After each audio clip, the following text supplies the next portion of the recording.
లకు స్వాగతం.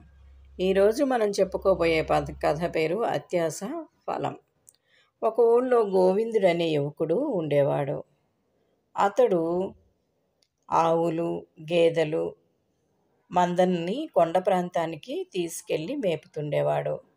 అయితే అవి గడ్డి మేస్తూ చుట్టుపక్కల ఎటు పడితే అటు వెళ్ళిపోతూ ఉండేవి. తప్పిపోతే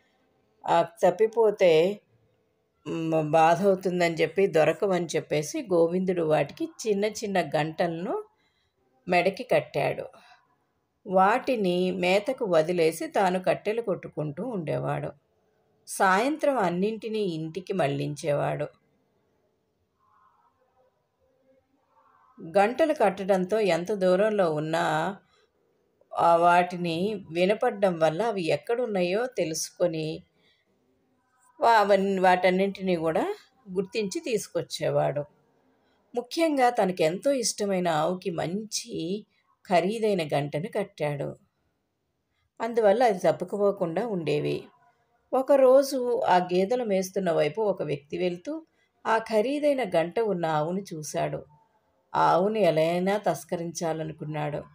వెంటనే గోవిందుడి దగ్గరికి వెళ్ళి, ఆవు మెడలో గంట ఎంతో బాగుంది, నాకు అమ్ముతావా, నీకు కావలసినంత సొమ్మిస్తాను అని అడిగాడు. వీడెవడో ఎర్రిబాగుల్లాడ్లా ఉన్నాడు. ఒట్టి గంట ఎంతో ఆ డబ్బులు అడిగిస్తానంటున్నాడు అని మనసులో నవ్వుకొని సరేనన్నాడు గోవిందుడు. ఆ వ్యక్తి ఆ గంటను తీసుకొని డబ్బిచ్చి వెళ్ళాడు.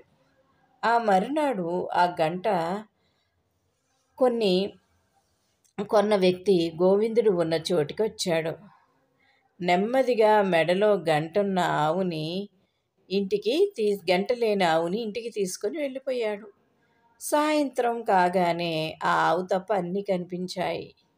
గంట పోవడంతో ఆవు ఎక్కడుందో గోవిందుడికి తెలియలేదు. ఆవు పోయిందని బాధపడ్డాడు. ఆ గంట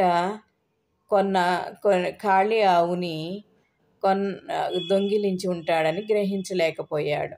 అయ్యో, గంట ఉంటే బాగుండేదే అని చింతించాడు. నీతి ఏమిటి అంటే, అత్యాశకు పోతే మన దగ్గర ఉన్నది కూడా పోతుందన్నమాట.